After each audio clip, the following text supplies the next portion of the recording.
Principle of equipartition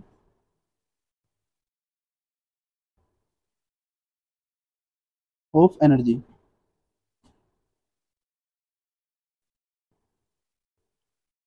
तो equipartition theorem आपका actual में क्या बता रहा है? इक्विपार्टीशन थ्योरम आपका बता रहा है कि अगर एक सिस्टम थर्मोडायनामिकल इक्विलिब्रियम में है एक टेम्परेचर टी पे, तो पहली कंडीशन क्या है कि system should be in thermodynamical equilibrium. System system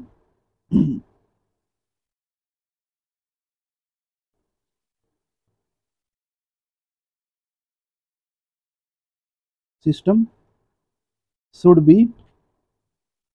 in thermodynamical equilibrium. Okay, तो एक तो सिस्टम थर्मोडायनामिकल इक्विलिब्रियम पे होना चाहिए at temperature, let's suppose temperature उसका एट टेम्परेचर टी। ओके, तो टी टेम्परेचर पे सिस्टम आपका थर्मोडायनामिकल इक्विलिब्रियम पे है।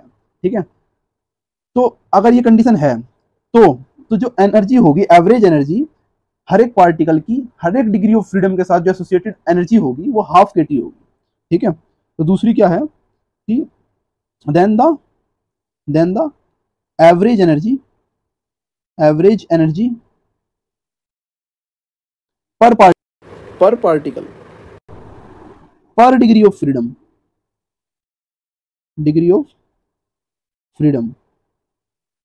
दैट विल बी हाफ के टी। ओके, के आपका बोल्ट्जमैन कांस्टेंट है, टी इज द टेम्परेचर जो कि थर्मोडायनामिकल इक्विलिब्रियम का टेम्परेचर है। ठीक है, और अच्छा, तो मतलब ये कंडीशन अगर आपकी फर्स्ट कंडीशन वैलिड होगी तभी आपकी ये दूसरी कंडीशन आएगी, है ना? तो मतलब अगर ऐसा होगा तो ऐसा होगा। ठीक है, और फर्स्ट कंडीशन के साथ साथ एक चीज और होनी चाहिए कि जो एनर्जी है वो आपकी क्वाड्रेटिक होनी चाहिए। एनर्जी आपकी जो है वो क्वाड्रेटिक होनी चाहिए। तो एनर्जी जो है आपकी that should be a quadratic function. Okay, quadratic function मतलब जैसे एक्स स्क्वायर, ठीक है, इस टाइप के जो फंक्शंस होते हैं these are the quadratic functions. ठीक है, तो इसलिए हम इसकी जो एनर्जी है वो डिग्री ऑफ फ्रीडम का क्वाड्रेटिक फंक्शन होगी। तो degree of freedom late suppose x है, ठीक है, एक्स में डिग्री ऑफ फ्रीडम है, तो तब क्या हो जाएगी? ए एक्स स्क्वायर हो जाएगी एनर्जी इसकी, है ना? तो इस तरह की आपकी एनर्जी होनी चाहिए सिस्टम की, तभी आपकी ये वैलिड है। ठीक है, तो ये कंडीशन है आपकी जब आपका ये theorem of equipartition of energy use होगी। ओके, तो उस टाइम पे जब आपका सिस्टम थर्मोडायनामिकल इक्विलिब्रियम में हो, ओके, एट टेम्परेचर टी पे हो, और उसकी जो एनर्जी है हर एक डिग्री ऑफ फ्रीडम के साथ ए एक्स स्क्वायर एक क्वाड्रेटिक फंक्शन हो, तब वो जो एनर्जी एवरेज एनर्जी की वैल्यू होगी वो एवरेज एनर्जी की वैल्यू हाफ के टी होगी पर पार्टिकल पर डिग्री ऑफ फ्रीडम।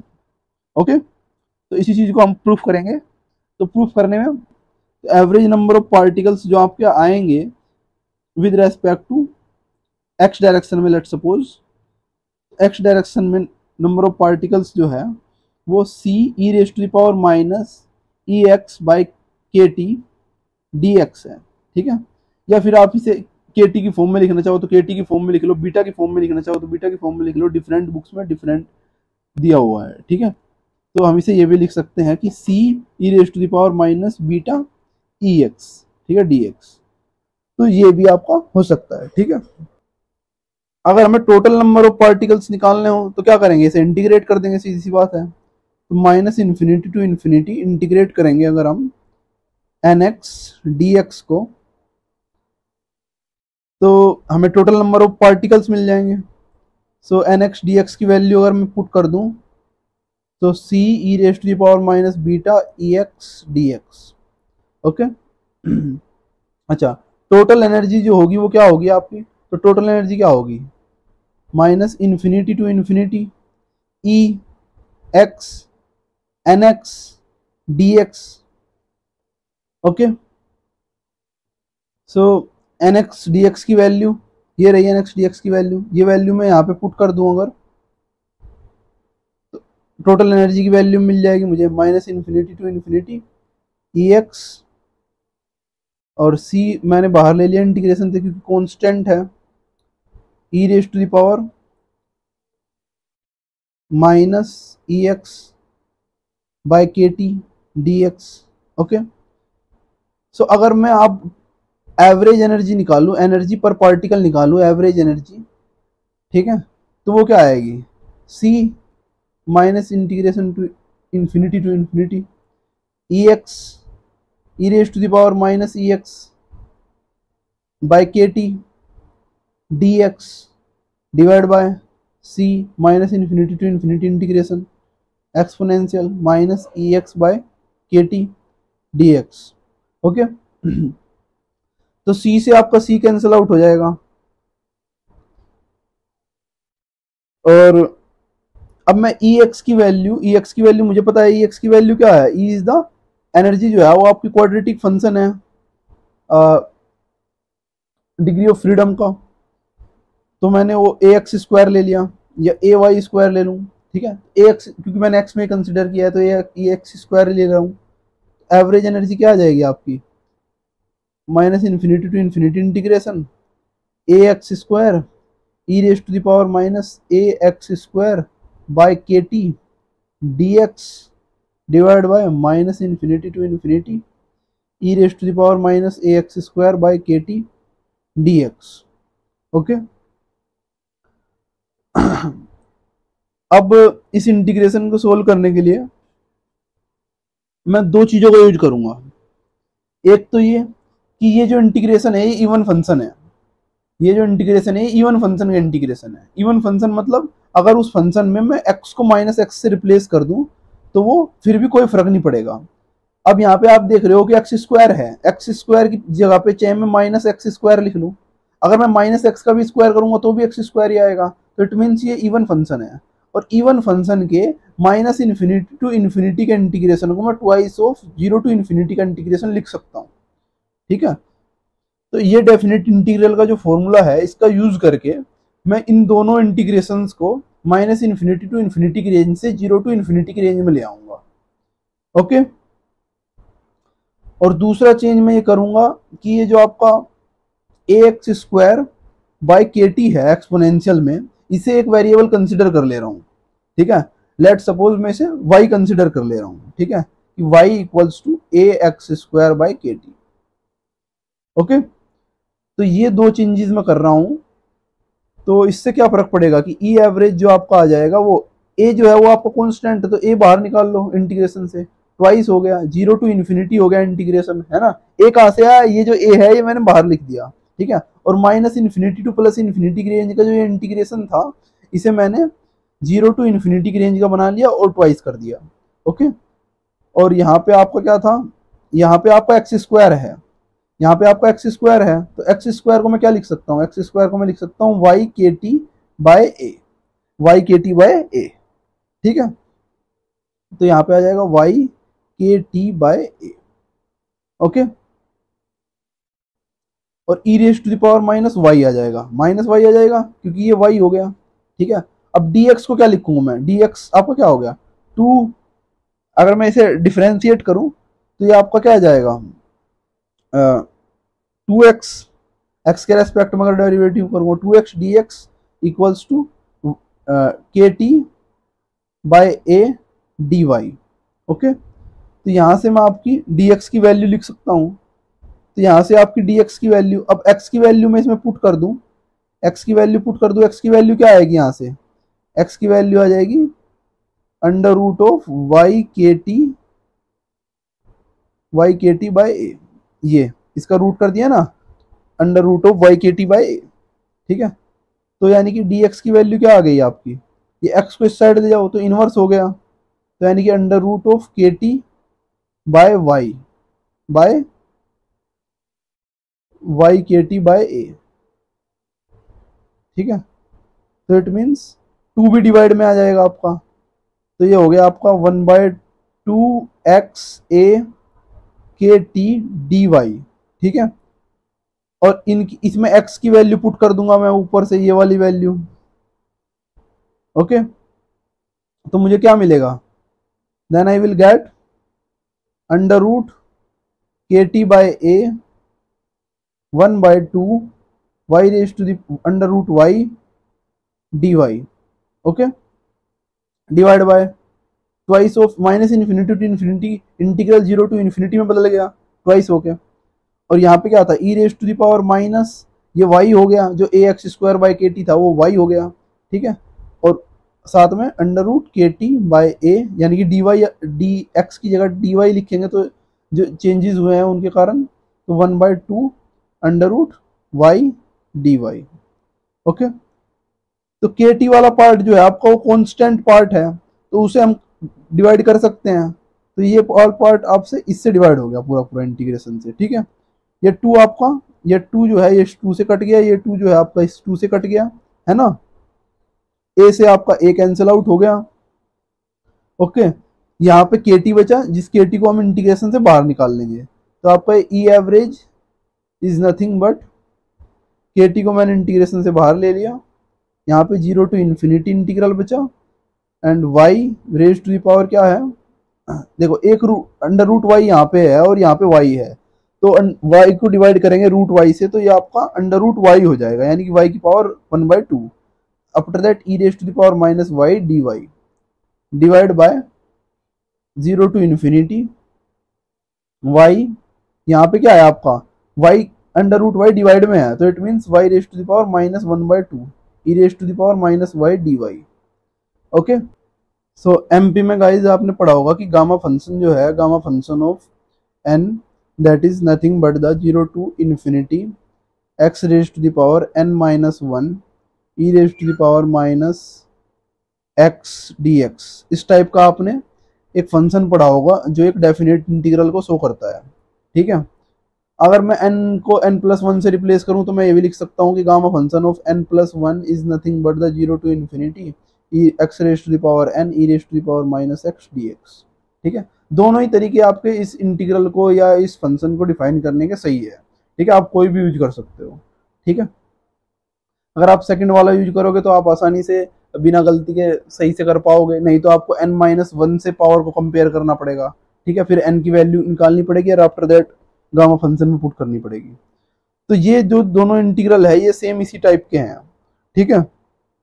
तो अगर मैं दूसरे वाले टाइप से कंपेयर करूं तो दूसरे वाले टाइप में n की वैल्यू ऊपर वाले इंटीग्रल में तो 1/2 आ जाएगी और नीचे वाले इंटीग्रल में -1/2 आ जाएगी। तो ई एवरेज आपका क्या आ जाएगा, के T gamma of n plus n की वैल्यू 1/2 है, 1/2 + 1 अपॉन गामा ऑफ दूसरे में -1/2 है, जो डेनोमिनेटर में इसमें -1/2 है, तो -1/2 और गामा ऑफ -1/2 + 1। ओके, तो ई एवरेज आपका क्या आ गया, के टी ये हो गया गामा ऑफ 3/2 और ये हो गया गामा ऑफ 1/2, ठीक है।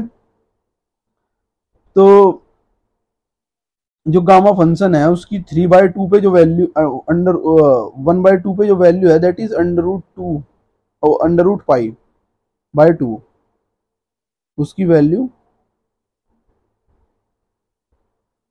गामा फंक्शन की वैल्यू 1/2 पे है √π/2, ठीक है।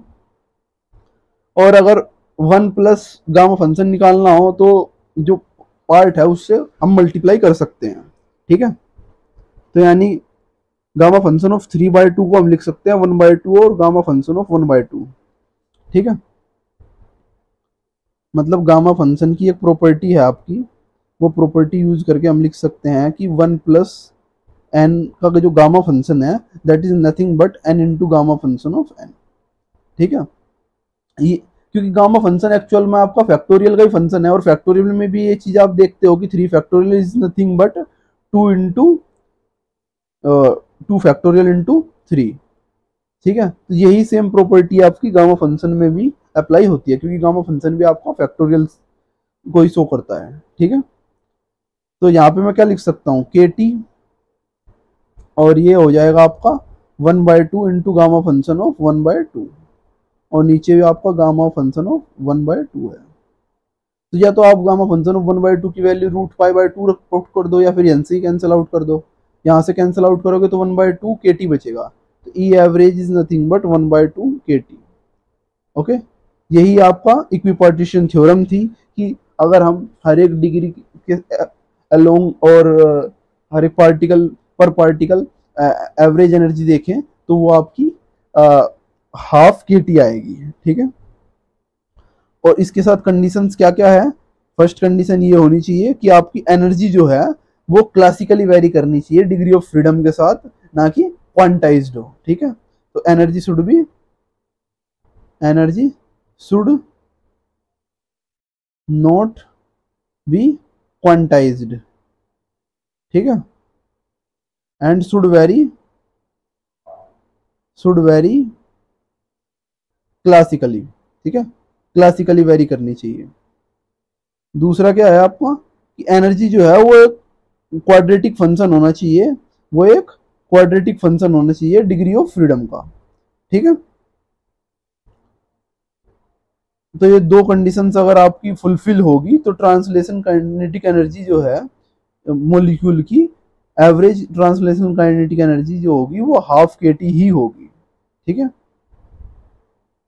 तो ये आपकी theorem of equipartition of energy है, okay. The concept of negative temperature.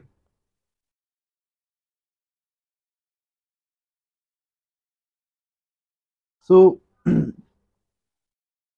Negative temperature actual में, नेगेटिव टेम्परेचर नेगेटिव तो है बट ये एक्चुअल में पॉजिटिव टेम्परेचर से ज्यादा हॉट होता है। तो ये एक्चुअल में अचीव कैसे होता है, या फिर ये कॉन्सेप्ट आया कैसे, ये सब चीज आज हम थोड़ी डिस्कस करेंगे। तो अगर हम देखें तो टेम्परेचर का जो कॉन्सेप्ट है वो एंट्रोपी से रिलेटेड है स्टैटिकल मैकेनिक्स में। तो अगर हम टेम्परेचर को डिफाइन करना चाहे तो temperature, inverse of temperature is nothing but the rate of change in entropy with respect to energy by taking N and V constant. अगर हम नंबर ऑफ पार्टिकल्स को और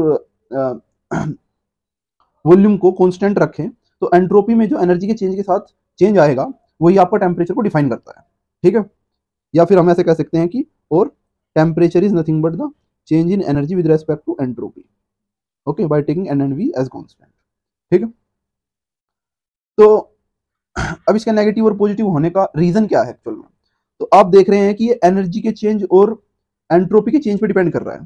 तो अगर आप समझो कि एनर्जी हम बढ़ा रहे हैं, ठीक है, एनर्जी इंक्रीज कर रहे हैं, तो अगर एनर्जी इंक्रीज कर रहे हैं तो इट मीन्स उसका जो चेंज होगा वो पॉजिटिव होगा, ठीक है, ऑफकोर्स वो पॉजिटिव होगा, ठीक है। मैंने एनर्जी को लेट सपोज आपकी एक वैल्यू से, आपकी एक मिनिमम वैल्यू थी एनर्जी की, उससे मैं उसे एक एनर्जी की वैल्यू पे ले गया ईडेस पे, जो कि उससे ज्यादा थी, ठीक है। ईडेस जो है आपकी ई मिनिमम से ज्यादा थी, ई मिनिमम सबसे कम वैल्यू हो, अगर आप एनर्जी बढ़ाओगे तो उससे ज्यादा वैल्यू आएगी एनर्जी की, तो इट मीन्स वो उससे ज्यादा वैल्यू थी। तो यानी एनर्जी का चेंज जो था वो पॉजिटिव है, हमने एनर्जी का चेंज पॉजिटिव ले लिया, ठीक है, मिनिमम वैल्यू से मैं एनर्जी को बढ़ा रहा हूं। तो हम क्या देखेंगे कि आपकी पहले तो एंट्रोपी बढ़ रही है, एंट्रोपी का चेंज क्या है आपका, वो भी पॉजिटिव है, ठीक है, एंट्रोपी का चेंज भी क्या आया, पॉजिटिव आया। लेकिन एक सर्टेन अमाउंट के बाद एंट्रोपी आपकी बढ़नी बंद कर देगी, एंट्रोपी आपकी डिक्रीज होगी उसके बाद, ठीक है। एंट्रोपी एक मैक्सिमम अमाउंट पे पहुंच के, एंट्रोपी पहुंचेगी एक मैक्सिमम वैल्यू पे, एक मैक्सिमम वैल्यू पे पहुंच गई, उसके बाद वो डिक्रीज करेगी, मतलब एंट्रोपी जो है वो आपकी एक सर्टेन वैल्यू तक ही बढ़ेगी, ठीक है। अगर मैं ग्राफ से रिप्रेजेंट करूं तो मैं ऐसे रिप्रेजेंट कर सकता हूं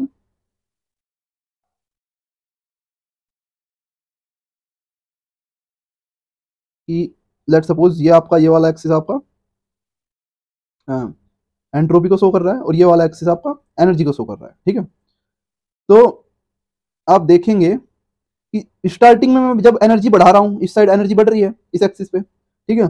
तो जब मैं एनर्जी बढ़ा रहा हूं तो आपकी एंट्रोपी भी बढ़ रही है, एनर्जी बढ़ा रहा हूं एंट्रोपी बढ़ रही है, एनर्जी बढ़ा रहा हूं एंट्रोपी बढ़ रही है। लेकिन एक सर्टेन पॉइंट पे आके, एक सर्टेन पॉइंट पे आगे एनर्जी के बढ़ने के साथ एंट्रोपी बढ़नी बंद हो जाएगी, ठीक है। यानी कि ये जो चेंज है एंट्रोपी में एनर्जी के साथ वो जीरो हो जाएगा, ठीक है, ठीक है। तो हम क्या कह सकते हैं कि यहाँ पे एनर्जी, एंट्रोपी का जो चेंज है एनर्जी के साथ वो क्या हो गया, जीरो हो गया इस पॉइंट पे, इस पॉइंट पे। तो यहाँ पे एंट्रोपी क्या होगी, एंट्रोपी यहाँ पे मैक्सिमम हो गई, ठीक है। जब फर्स्ट डेरिवेटिव जीरो होता है तो मैक्सिमम वैल्यू अचीव हो जाती है ना। तो ये मैक्सिमम वैल्यू आ गई। अब ये जो क्वांटिटी थी क्या थी, इनवर्स ऑफ टेम्परेचर थी, तो यानी कि टेम्परेचर यहाँ पे क्या हो गया, टेम्परेचर इस पॉइंट पे क्या हो गया आपका, इन्फिनिटी हो गया, ठीक है। तो हमने टेम्परेचर आपका इन्फिनिटी चला गया। अब इस पॉइंट के बाद, इस पॉइंट के बाद ये समझो ये ई मिन था, मिनिमम वैल्यू थी एनर्जी की, जहां से हमने इंक्रीज करना शुरू किया था। ये आपकी ई डैश आ गई, ठीक है, ये आपकी एक ई डैश आ गई, ठीक। अब अगर मैं इसके बाद अगर मैं एनर्जी को इंक्रीज कर रहा हूँ तो आपकी एंट्रोपी डिक्रीज होगी एनर्जी के इंक्रीज के साथ, ठीक है।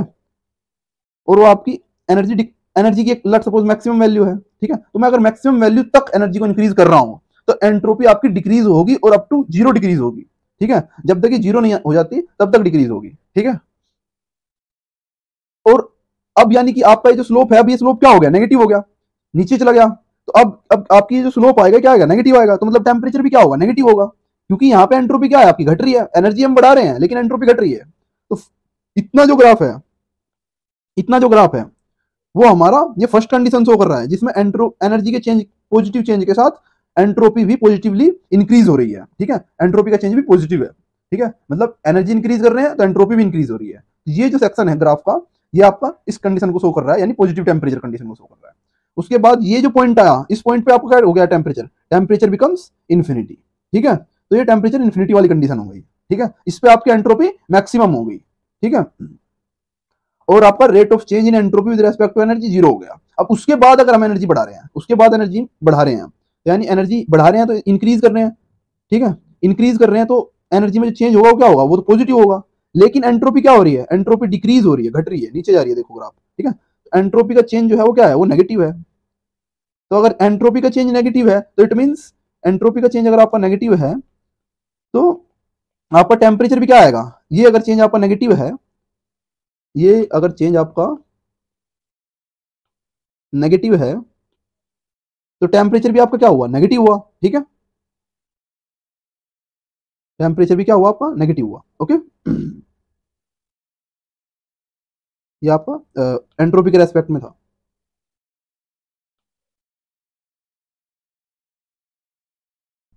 ओके, तो यानी ये इस वाले रीजन की हम बात कर रहे हैं जिस रीजन में आपका टेम्परेचर नेगेटिव होगा। तो टेम्परेचर नेगेटिव क्यों होगा, कैसे होगा, उसका रीजन है कि जब हम एक मैक्सिमम अमाउंट ऑफ एंट्रोपी के बाद एंट्रोपी इंक्रीज करने के लिए एनर्जी इंक्रीज करते हैं तो एनर्जी एंट्रोपी इंक्रीज होने की जगह डिक्रीज होती है और टेम्परेचर आपका नेगेटिव में चला जाता है, ठीक है।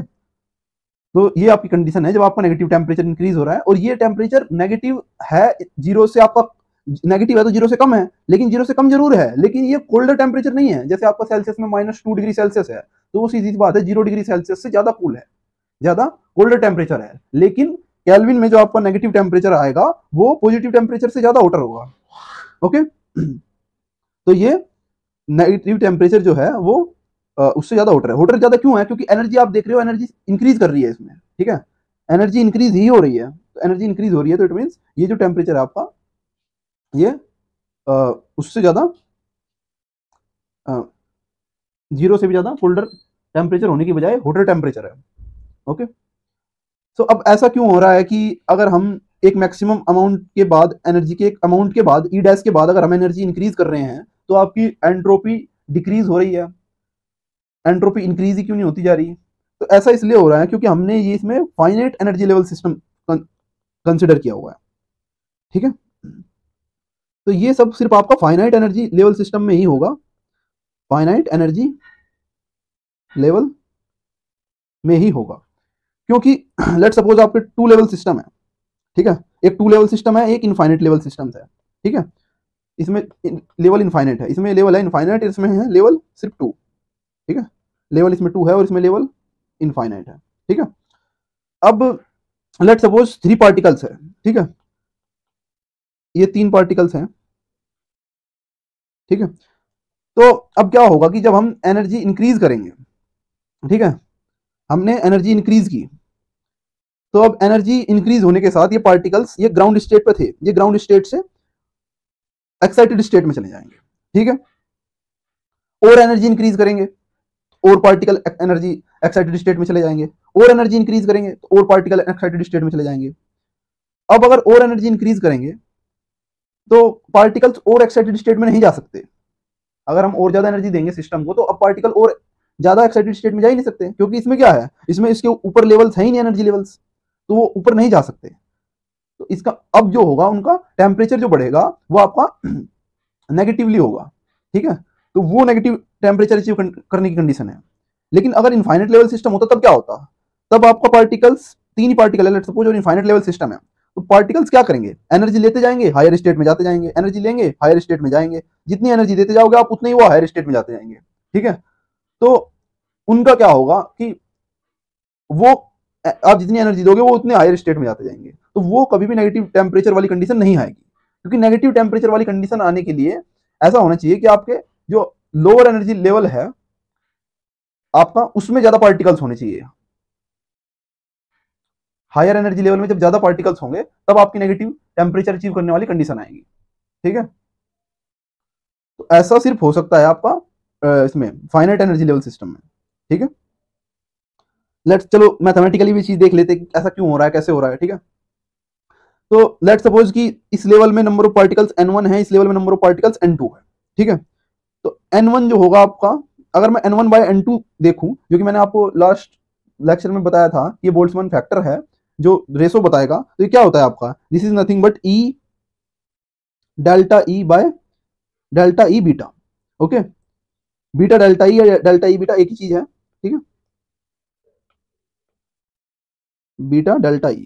ठीक है, या फिर आप इसे ऐसे भी समझ सकते हो कि अबव लेवल में ई note E one by K T होगा और ई टू इसमें exponential minus E two by K T होगा, और दोनों को डिवाइड करोगे आप तो क्या आ जाएगा आपका, E raise to the power E two minus E one by के टी। ठीक है, और ये दोनों एक्सप्रेशन आपके इक्वलेंट ही है, सेम ही एक्सप्रेशन है, ये बीटा के फॉर्म में है, ये इसमें है। ठीक है, तो क्योंकि बीटा आपका क्या होता है, beta is nothing but 1 by के टी। ठीक है, और delta is nothing but e two by e one. ठीक है, तो अब अगर हम देखें तो E1 is the energy of ground state, E2 is the energy of excited state. ठीक है, अब अगर मैं इस एक्सप्रेशन में n1 by n2 equals to e raise to the power E2 by E1 by KT, ठीक है, इसमें मैं अगर लॉग अप्लाई कर दूं, ठीक है, तो आपका लॉग अप्लाई करने पे क्या होगा, n1 by n2 equals to, इस पे लॉग अप्लाई करने से एक्सपोनेंशियल हट जाएगा क्योंकि एक्सपोनेंशियल और लॉगरिथमिक इनवर्स फंक्शन है, तो E2 minus E1 by KT। ठीक है, अब लॉग की प्रॉपर्टी का यूज करके मैं इसे डिफरेंस की फॉर्म में लिख सकता हूं, n1 minus ln of n2। ठीक है, that is E2 minus E1 by KT। अब अगर मैं टेम्परेचर निकालूं तो temperature is nothing but 1 by k, इसे इस साइड ले आया और दूसरे को इस पूरे एक्सप्रेशन को मैं दूसरी साइड ले गया। Okay, E2 minus E1 by ln of n1 minus ln of n2। Okay, तो क्योंकि हम एनर्जी को इंक्रीज कर रहे हैं तो E2 is greater then E1। वैसे भी वो एक्साइटेड स्टेट की एनर्जी है, एक्साइटेड स्टेट में ज्यादा एनर्जी होगी, तो E2 is greater then E1 obviously. ठीक है, तो अब जब तक आपका n1 ग्रेटर देन n2 रहेगा, n1 is the number of particles in lower energy levels, n2 is the number of particles in higher energy level और एक्साइटेड एनर्जी लेवल, जब तक ये कंडीशन रहेगी, n1 जो है n2 से ज्यादा रहेगा, तब तक आपका log ऑफ n1 भी n2 से ज्यादा, log ऑफ n2 से ज्यादा रहेगा। ठीक है, और अगर इनका डिफरेंस देखें तो अगर log ऑफ n1 ज्यादा है log ऑफ n2 से, तो सीधी सी बात है इनका डिफरेंस क्या आएगा, ग्रेटर देन 0 आएगा। ठीक है, पॉजिटिव आएगा, यानी कि हम क्या कह सकते हैं, पॉजिटिव आएगा। अब यानी अपवर्ड भी पॉजिटिव वैल्यू है, E2 माइनस E1 भी पॉजिटिव है, और ये जो डिनोमिनेटर है वो भी पॉजिटिव है। जब दोनों पॉजिटिव हो गए तो टेम्परेचर भी पॉजिटिव आएगा। ठीक है, क्योंकि बोल्ट्जमान कांस्टेंट का तो पॉजिटिव नेगेटिव का चक्कर ही नहीं है, बोल्ट्जमान कांस्टेंट तो पॉजिटिव कांस्टेंट है। ठीक है, उसकी तो पॉजिटिव वैल्यू है 1.38 × 10⁻23। ओके, जूल पर केल्विन। तो यानी कि अगर n1 की वैल्यू n2 से ज्यादा है तो पॉजिटिव टेम्परेचर रहेगा। n1 की value means number of particles, यानी कि जो लोअर एनर्जी लेवल्स में पार्टिकल्स की संख्या है अगर वो ज्यादा रहेगी तो आपका पॉजिटिव टेम्परेचर रहेगा।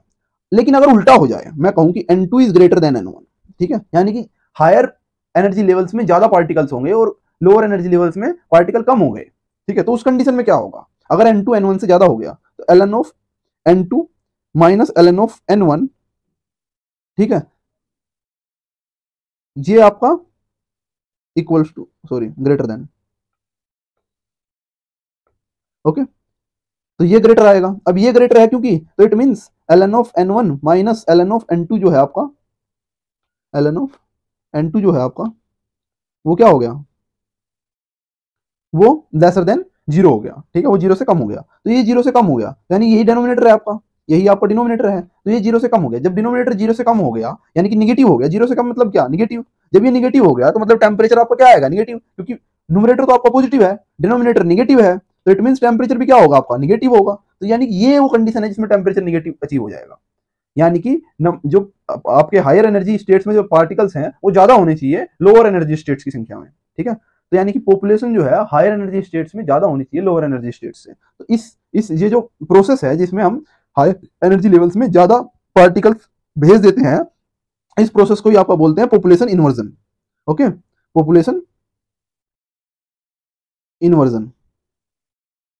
ओके, यानी कि आपकी कौन सी condition, n2 is greater than n1। इस कंडीशन को अचीव करने के लिए प्रोसेस को जो है पॉपुलेशन इन्वर्जन बोलते हैं। ये जो कंडीशन है ये पॉपुलेशन इन्वर्जन है, ठीक है। और ये कैसे अचीव होगी, by giving some amount of energy to the system. जब हम एनर्जी देते जाएंगे, सिस्टम को देते जाएंगे, तो उसके बाद वो क्या होगा, उसके बाद वो नेगेटिव टेम्परेचर अचीव कर लेगा, पॉपुलेशन इन्वर्जन की कंडीशन अचीव कर लेगा। नंबर ऑफ पार्टिकल्स जो है हायर एनर्जी स्टेट्स में ज्यादा हो जाएंगे, लोअर एनर्जी स्टेट्स में कम हो जाएंगे। ओके, तो ऐसी सिचुएशन जो है आपकी, ये पॉपुलेशन इन्वर्जन की सिचुएशन है। तो ये जो एक्सटर्नल जो एनर्जी दी जा रही है, ये जो इसे ये पंपिंग के थ्रू दी जाती है, ठीक है। तो ये पंपिंग एक प्रोसेस है जिसके थ्रू हम आपकी एनर्जी सिस्टम को देते हैं, ठीक है। ये लाइट से भी की जाती है और डिफरेंट मेथड से पंपिंग की जाती है। लेजर के चैप्टर्स में इसके बारे में डिटेल में पढ़ेंगे हम, ठीक है। तो यानी कि यहाँ पे आपका जो बोल्ट्जमैन डिस्ट्रीब्यूशन था वो इन्वर्टेड हो गया। तो यानी कि इन्वर्टेड जो बोल्ट्जमैन डिस्ट्रीब्यूशन की जो कंडीशन है वही आपकी पॉपुलेशन इन्वर्जन की कंडीशन है। तो आपको नेगेटिव टेम्परेचर का कॉन्सेप्ट तो पूरा एक तरह से हो गया, ठीक है। और कैसे अचीव किया जाएगा, कब आएगा, क्यों आएगा, ये सब कॉन्सेप्ट आपके हो गए।